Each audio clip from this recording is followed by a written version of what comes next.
DaQuawn Bruce is here, Executive Director of Concerned Communities for America. Welcome back to the program. Thank you so much for having me. All right. Can we finally have an honest conversation about what's wrong with policing in America, you think? Absolutely. And I actually hope that this situation, albeit a misunderstanding, I hope that it awakens the need to have a real discussion about how Black and brown Americans, often young Black men who are well-meaning, oftentimes not doing anything with criminal intent, have them find themselves in similar situations, but the end result is never the same as this. They don't get picked up after 2 hours. Exactly. Look, and thank God for videotapes at times, and I think you got to separate, right? There is so many officers who do the right thing, who are out there just trying hard to protect folks who've been demonized. You got some officers, probably like the detective here, who got a little jumpy and everybody coalesces around. You got police departments like Louisville who have some real issues. But then at the same time, the answer to that from so many on the left has been, well, we're going to defund the police. We are going to let real criminals out of jail without having to post bond or without being prosecuted, and we're going to let people with guns run amok on the streets. Does that work either? Not at all. Not at all.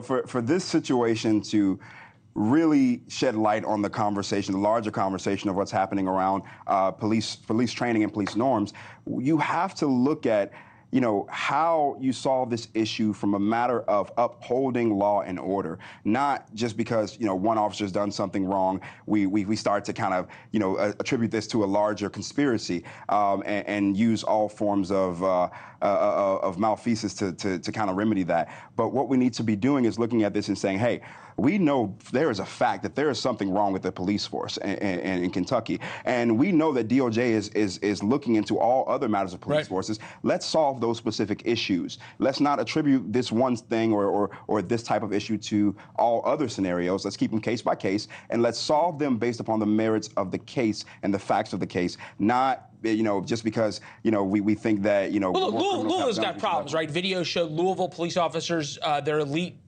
one of their units, anti-crime units, tossing drinks on unsuspecting pedestrians. It was called Slushy Gate. They were a part of a police unit built to target drug dealers, ended up engaging in a series of juvenile pranks that further eroded public trust. And, look, it's hard to fire officers. There's all sorts of things protecting them, on and on and on. That said, the answer that we kept hearing was defund the police, and we still hear that. I'm wondering if you didn't double the salaries of police officers, you'd start actually being able to attract a lot higher quality folks to the police force. Most definitely. Police are definitely underpaid for the work that they have to do. So why is that so hard to say? Why is it so hard to say we need to clean up the police and we need to pay them more? Well, it depends on where you are, one. Okay.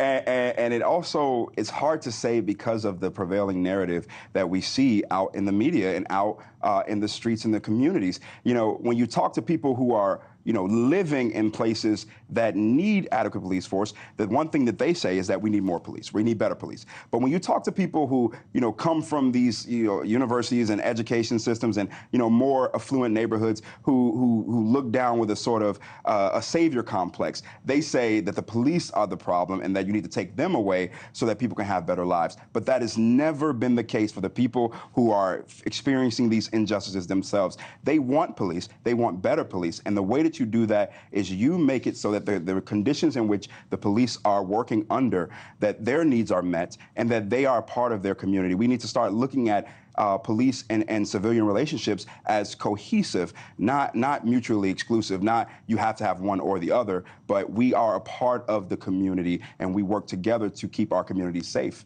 I'm wondering, just as you saw him, and you saw, obviously this video came out early this morning, you saw it, you're a guy who follows the news. What'd you think? What was sort of the emotional reaction? Well, the first thing I thought about was the situation that caused a traffic jam.